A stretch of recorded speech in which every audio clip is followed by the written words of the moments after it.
During a U.S. House of Representatives Oversight and Government Reform Subcommittee hearing, Greg Roman, the Executive Director of Middle East Forum, disclosed that Al-Shabaab has been benefiting from U.S. foreign aid. Watch this clip, we'll come back and discuss. Mr. Roman, are you aware that we are sending $40 million a week to the Taliban? Yes, sir. Can you name other instances of foreign aid going to terrorist organizations? We have assisted al-Shabaab in Somalia. There's been instances of the Khamsi network in Sudan, Hamas, Islamic Jihad, Hezbollah, Kataiba Hezbollah, Hayat Tahrir al-Shams in Syria. Dozens of terror organizations have received indirect assistance from U.S. foreign aid. You heard the man. U.S. funding has been benefiting a group that is terrorizing the people. It's quite sad, really, that the money that is being taken from Americans, taxpayers, and being given to terrorists to terrorize other people that are residing in another country is just sad. But I'm glad that they're admitting it. And hopefully the funding being frozen by Donald Trump is going to help dry up these terrorist groups that have been receiving and benefiting from aid.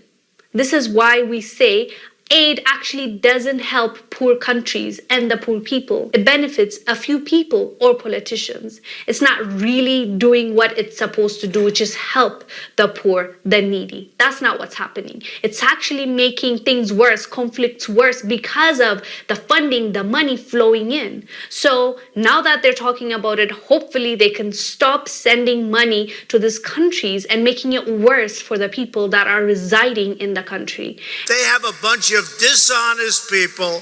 They've created ISIS. Hillary Clinton created ISIS with Obama. We also have a history of kind of moving in and out of Pakistan. I mean, let's remember here, the people we are fighting today, we funded 20 years ago. And guess what? They retreated.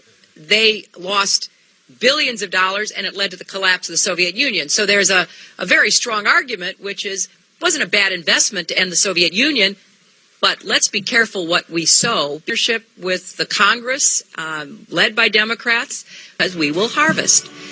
So we then left Pakistan. We said, okay, fine, you deal with the stingers that we've left all over your country. You deal with the mines that are along the border. And by the way, we don't want to have anything to do with you. In fact, we're sanctioning you. And we went to work. To be fair, we had helped to create the problem we're now fighting. Who said, you know what, sounds like a pretty good idea. How?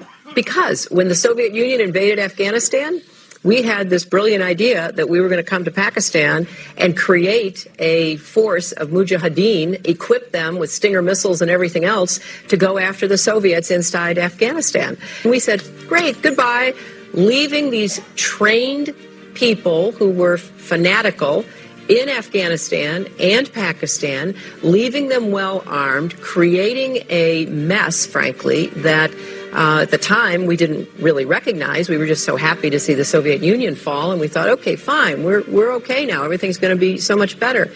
Now you look back, the people we're fighting today, we were supporting in the fight against the Soviets.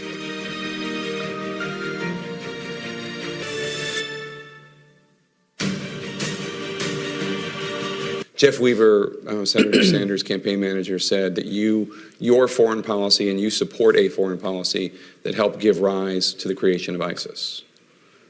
Well, that is beyond absurd. And, you know, they're saying a lot of things these days, and I'm just going to let them say whatever they choose to say.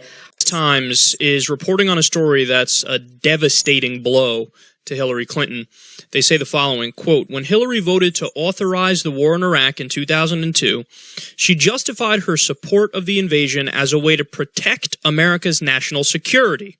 But less than a decade later, as Secretary of State, Clinton promoted the war-torn country as a place where American corporations could make big money. Quote, it's time for the United States to start thinking of Iraq as a business opportunity, she said in a 2011 speech. The quote was included in an email released by the State Department on Wednesday that specifically mentioned J.P. Morgan and ExxonMobil. J.P. Morgan was selected by the U.S. government to run a key import-export bank in Iraq, and in 2013, announced plans to expand its operation in the country. ExxonMobil signed a deal to redevelop Iraqi oil fields. JP Morgan has collectively paid the Clintons and the Clinton Foundation at least $450,000 for speeches, and ExxonMobil has donated over $1 million to the family's foundation.